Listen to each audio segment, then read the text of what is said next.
Hello students, welcome to my YouTube channel. देखिए, आज हम करेंगे दिसंबर 2022 का बी पेज सिटी 131 मैकेनिक्स का क्वेश्चन आंसर। ठीक है, तो जितना भी क्वेश्चंस होगा उन सभी क्वेश्चंस बुक में कौन सी पेज में है या फिर उसके जैसा क्वेश्चंस कौन सी पेज में है, तो शायद आप लोगों को अच्छे से समझ में आ जाएगा। मतलब इतना शॉर्ट टाइम में उतना अच्छे से समझाना पॉसिबल नहीं हो रहा है। ठीक है, और मैं जो है नेक्स्ट कुछ टाइम में इसका जो बुक का पेपर है या मतलब बुक में जो भी टॉपिक है उसका वीडियो बनाऊंगी। तो इसीलिए मैं यहाँ पर जो भी सॉल्यूशंस है उन सॉल्यूशन का आंसर क्या है ये मैं बता रही हूँ। ठीक है, वो ठीक से समझा नहीं रही हूँ। ठीक है ना, तो मतलब ताकि आप लोग आंसर को देख पाए, मतलब आप लोगों का टॉपिक क्लियर हो उसके बाद अगर आप लोग ये आंसर देखेंगे तो ठीक है। अब क्लियर हुआ। क्वेश्चन नंबर 1 है, इसका आंसर मुझे बुक में नहीं मिला है। इसका आंसर इस टाइप का होगा। 1 का ए यहाँ पर ए इंटू बोल रहे हैं D A D T this is equals to 0, जहाँ पर क्या है A is a constant vector. तो यहाँ पर let A is a constant vector function. ठीक है, तो यहाँ पर क्या हो जाएगा, modulus of A this is equals to A. तो A into A this is equals to क्या हो जाएगा, ए का स्क्वायर। दैट इम्प्लाई यहाँ पर अब हम यहाँ पर क्या लगाएंगे, डी डी टी। तो D D T of A into A this is equals to D D T of A square. यहाँ पर बोल रहे कॉन्स्टेंट वेक्टर है तो यहाँ पर 0 आ जाएगा। तो A into D A D T this is equals to 0। ठीक है, इस तरीके से इसको प्रूव कर सकते हैं। उसके बाद यहाँ पर क्वेश्चन नंबर 1 बी है, obtain the general solution of first order ODE. ठीक है, इसका जनरल सॉल्यूशन निकालना है। ये जो है ब्लॉक 1 में पेज नंबर 83 में है, यूनिट 3 का है। ठीक है, तो 83 जो पेज है उस पेज पर होगा। हम 83 पेज को निकाल लेते हैं यहाँ पर। उसके बाद आप लोगों को दिखा देते हैं कि यहाँ पर कहाँ पर ये सॉल्यूशन दिया गया है और किस तरीके से हम इसका सॉल्यूशन कर रहे हैं। ठीक है,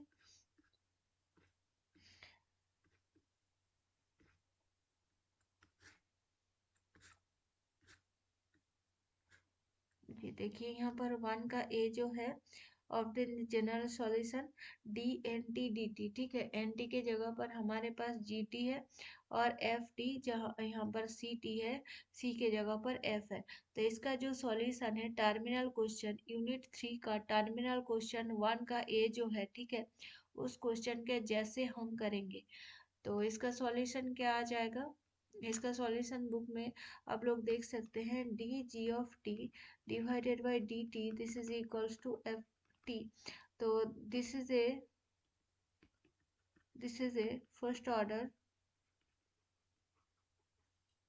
degree, sorry first order first degree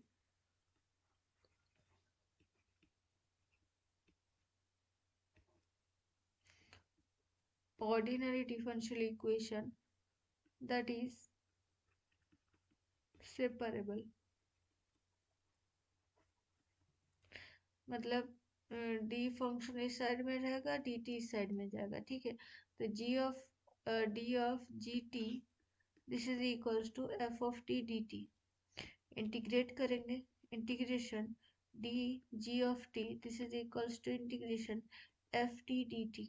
ठीक है, अब क्या आ जाएगा, G of T equals to F बाहर आ जाएगा क्योंकि कांस्टेंट फंक्शन है, T square by two plus C, जहाँ पर C is integrating constant, G of T minus F into T square by two this is equals to C, where c equals to IC, मतलब integrating constant.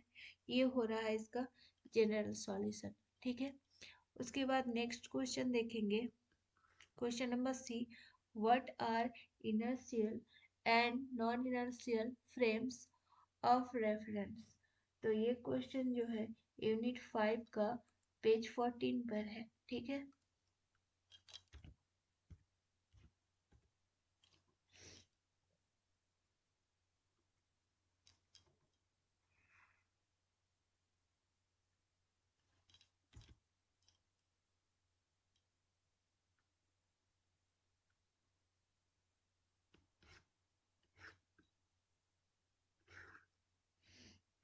13 and उसके बाद ये देखिए inertial frame of reference.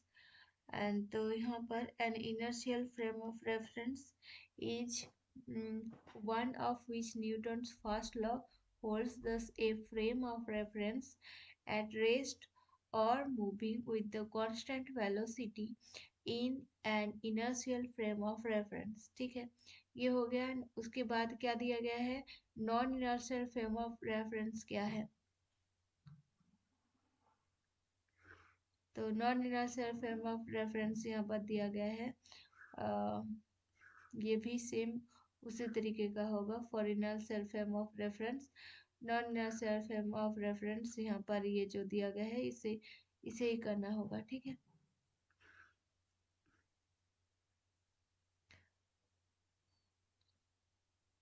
जो inertial नहीं है, all frames of reference attached to bodies which are accelerating are non-inertial frame of reference।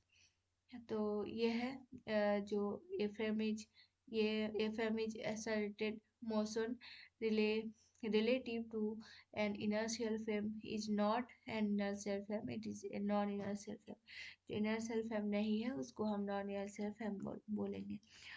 उसके बाद यहाँ पर कैलकुलेट द वर्क डन हम निकालेंगे। द वेरिएबल फोर्स एफ दिया गया है, एफ बी, जहाँ पर A B constant in moving particle of mass M from point x1 to x2 along the straight line. ठीक है, तो ये जो क्वेश्चन है हमारा ये पेज नंबर 118 में है, ठीक है, यूनिट 9 में है, ठीक है।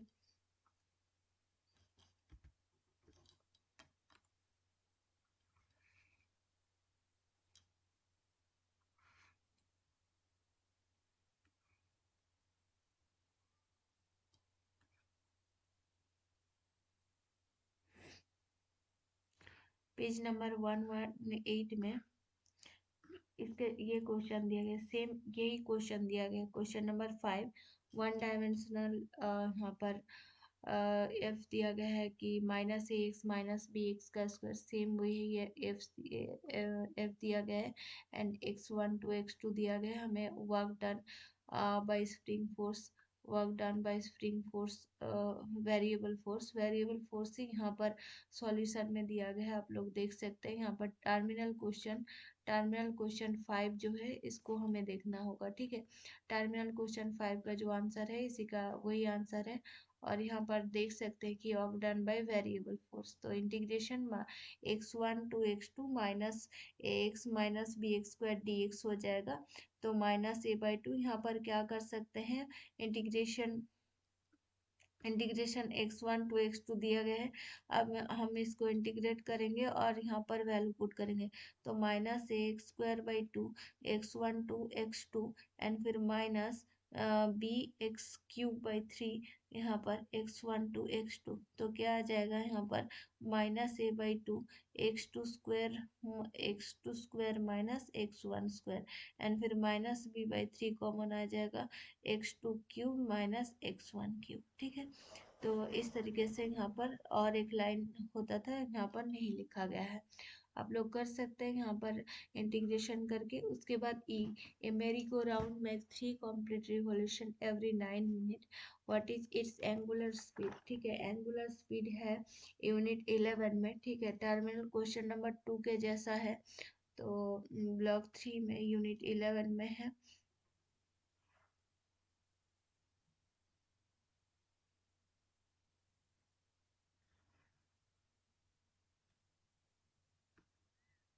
ये देखिए टर्मिनल क्वेश्चन 2 के जैसा है, ठीक है। तो यहाँ पर 2 कंप्लीट रिवॉल्यूशन ओवर 6 मिनट बोला था, तो इसके जैसे करेंगे, ठीक है। क्वेश्चन नंबर 1 ई, वानी का सॉल्यूशन होगा the angular speed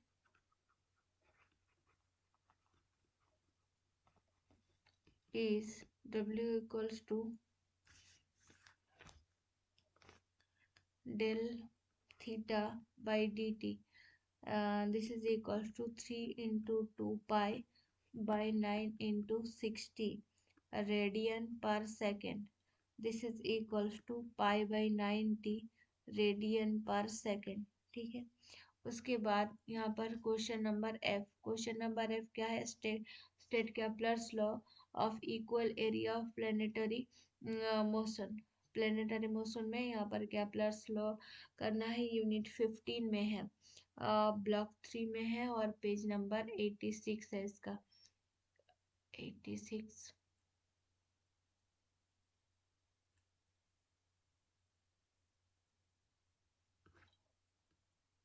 Kepler's law of planetary motion ये करना होगा, ठीक है।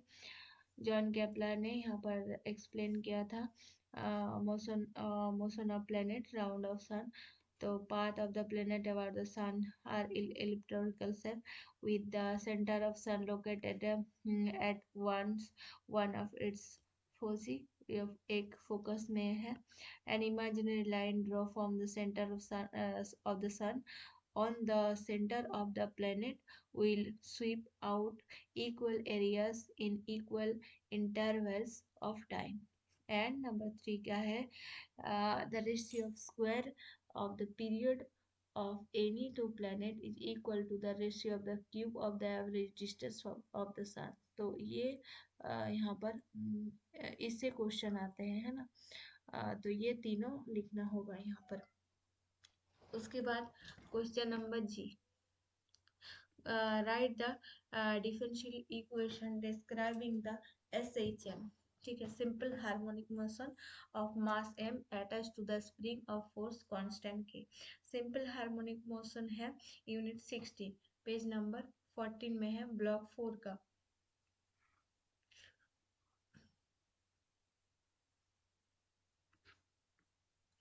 ये देखिए यहाँ पर है differential equation describing the simple harmonic motion of mass m attach to a spring of force constant k is d2x dt2 plus omega 0 square x, this is equals to 0। Omega 0 को आप लोग ओमेगा नॉट भी बोल सकते हैं।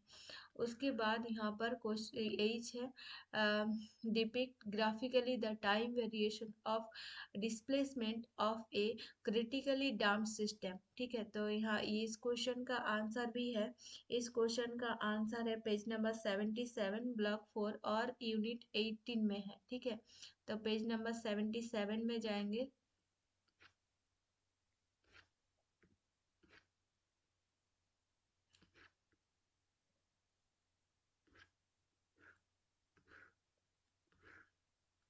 ये देखिए displacement time graph of the critically damped system. ठीक है, तो ये हो जाएगा ग्राफ।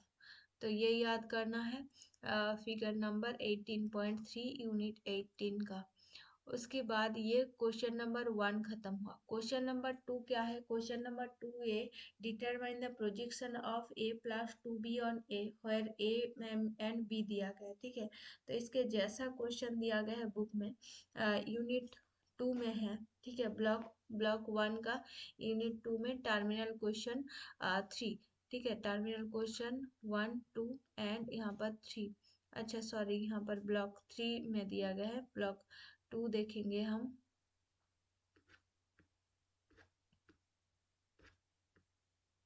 ये देखिए ब्लॉक 2 एंड इसका हम टर्मिनल क्वेश्चन 3 देखेंगे। ठीक है, जो भी टर्मिनल क्वेश्चन 3 में है उसके जैसा हम करेंगे। इसका आंसर जो होगा वो बता रहे हैं अभी। एक बार क्वेश्चन को देख लेते हैं। यहाँ पर है टर्मिनल क्वेश्चन, सॉल्यूशन दिया गया है, इसके ऊपर है क्वेश्चन नंबर 3 देख लीजिएगा। यहाँ पर determine the projection A plus 2b, जहाँ पर ए एंड बी वेक्टर दोनों इससे अलग दिया गया है, पर इसके जैसा ही होगा। ठीक है, इसका सॉल्यूशन देख सकते हैं, यूनिट नंबर 2 का टर्मिनल क्वेश्चन है। तो क्वेश्चन नंबर 2a का आई यहाँ पर बोल रहे हैं डी डी इक्वल्स टू क्या हो जाएगा ए प्लस टू बी। ठीक है, दिस इज इक्वल्स टू यहाँ पर I cap minus two J cap plus three K cap and plus two into minus I cap minus J cap plus two K cap and this is equals to क्या हो जाएगा minus I cap minus four J cap plus seven K cap. ठीक है, the projection of the projection of D on A as D A by A. This is equals to minus I cap minus 4 J cap plus 7 K cap. I think this is ये ठीक है। नहीं तो मतलब अगर कुछ problem हुआ या फिर कैलकुलेशन में कुछ मिस्टेक्स हो गया तो आप लोग कमेंट करके बोल सकते हैं ताकि बाकी स्टूडेंट्स को भी पता चले। मैं तो करने की ट्राई करती हूँ, मतलब जितना भी हो सके एकदम एकदम सही करना चाहती हूँ, पर क्या करें गलती हो जाती है। यहाँ पर क्या हो जाएगा minus one plus eight plus 21 by root 14। This is equals to यहाँ पर 28/√14। अगर यहाँ पर √14 को कैंसिल आउट करें तो 2√14 आ जाएगा। ठीक है, तो प्रोजेक्शन की वैल्यू आ जाएगी। उसके बाद यहाँ पर हम क्वेश्चन नंबर 2 करेंगे, obtain the unit vector perpendicular the both. तो ऐसे ही क्वेश्चन यहाँ पर भी है। ये क्वेश्चन है टर्मिनल क्वेश्चन 6 का।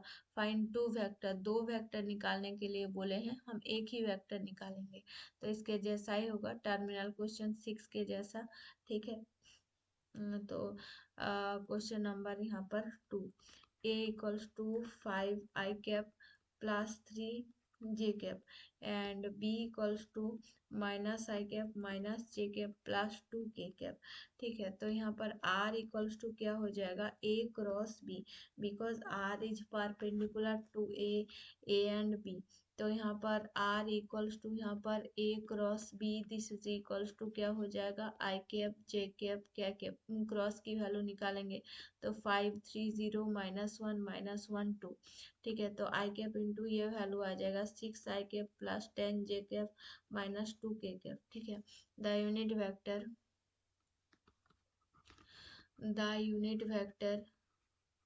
along R cap R vector is R cap equals to R vector by R vector का modulus. This is equals to 6 I cap plus 10 J cap minus 2 K cap divided by √ओवर of 36 plus 100 plus 4। This is equals to यहाँ पर 2 into 3 I cap plus 5 J cap minus K cap divided by 2 into √35 हो जाएगा, cancel out हो जाएगा तो यहाँ पर 3 I cap plus 5 J cap minus K cap by √35। ठीक है, तो ये हो जाएगा क्वेश्चन नंबर 2A कंप्लीट इसके साथ। उसके बाद question number 2B obtain general solution of ODE। तो यहाँ पर x y dash plus 2y this is equals to x⁴ तो ये भी यहाँ पर टर्मिनल क्वेश्चन जैसा ही है। Terminal question 3D unit 3। ठीक है, यूनिट 3 का टर्मिनल क्वेश्चन 3D है, 3 का ये D इसके जैसा है, x⁴ है यहाँ पर और बाकी सब सेम है तो इसके जैसा ही हम करेंगे। ठीक है, question number 2B, the given ODE is x y dash plus 2y this is equals to x⁴ और y dash plus 2/xy this is equals to x⁴. ठीक है, नाउ इंटीग्रेटिंग फैक्टर क्या आ जाएगा, ये हो रहा है कि linear equation integrating factor equals to E power integration 2/x dx this is equals to E power 2 into log X, तो लॉग एक्स का स्क्वायर आ जाएगा तो यहाँ पर x² हो जाएगा। x² से हम इक्वेशन नंबर 1 को मल्टीप्लाई कर लेंगे। ठीक है, multiplying equation 1 by x² we get x² y dash plus 2xy this is equals to x power 7। अब हम इसको कैसे लिख सकते हैं, d d x of x square Y, this is equals to x power 7। अब इंटीग्रेट करेंगे and value separate कर देंगे, d of x square Y this is equals to x power 7 D x. अब हम इसको इंटीग्रेट करेंगे तो क्या आ जाएगा, d of x square Y this is equals to integration X power 7 D X, और X square Y this is equals to x power 8/8 plus C, जहाँ पर where c equals to integrating constant, और यहाँ पर X square Y minus X power 8/8 this is equals to C. ये हो जाएगा is required solution, required solution. ठीक है, उसके बाद यहाँ पर question number C, solve the following boundary value problem and इसका सॉल्यूशन भी है। इसके बाद यूनिट 4 में टर्मिनल क्वेश्चन 3-1। ठीक है, तो यूनिट 4 में टर्मिनल क्वेश्चंस देखेंगे। इसका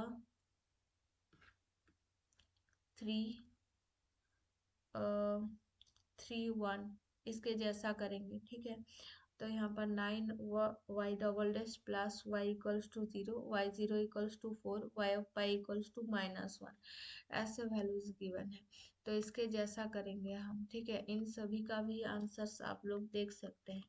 2 का C, 9 Y double dash plus Y equals to 0, the auxiliary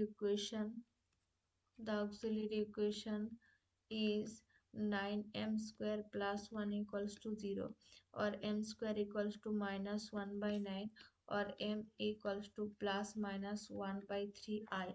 अब यहाँ पर हम yc कैसे लेंगे, the general solution is y of x equals to c1 cos x/3 plus c2 sin x/3। ठीक है, अब यहाँ पर क्या करेंगे, y ऑफ 0 की जो वैल्यू है वो क्या है, यहाँ पर एक मिनट, y ऑफ 0 की वैल्यू क्या है 4, तो पुट करेंगे हम यहाँ पर x equals to 0 and y equals to 4। ठीक है, तो cos 0 की वैल्यू 1 होती है। अब तो यहाँ पर क्या हो जाएगा, 4 इक्वल्स टू c1 प्लस 0, और c1 इक्वल्स टू 4। ठीक है, अब उसके बाद हमें क्या करना चाहिए, x equals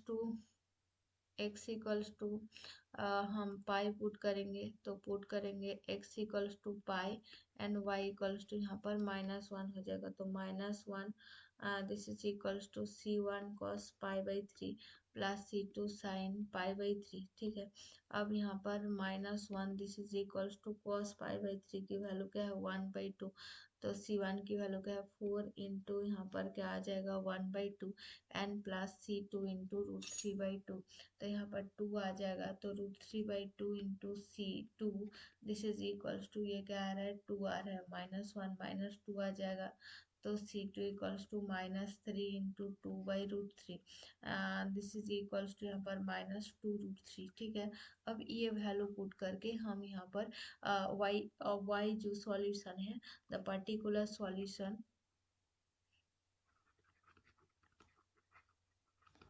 solution of the given equation is y of x this is equals to 4 cos x/3 minus यहाँ पर वैल्यू क्या आ जाएगी -2√3 sin x/3। ठीक, ये हो गया है सॉल्यूशन। उसके बाद क्वेश्चन नंबर 3 से हम नेक्स्ट वीडियो में करेंगे। आज की वीडियो में इतना ही। Thank you.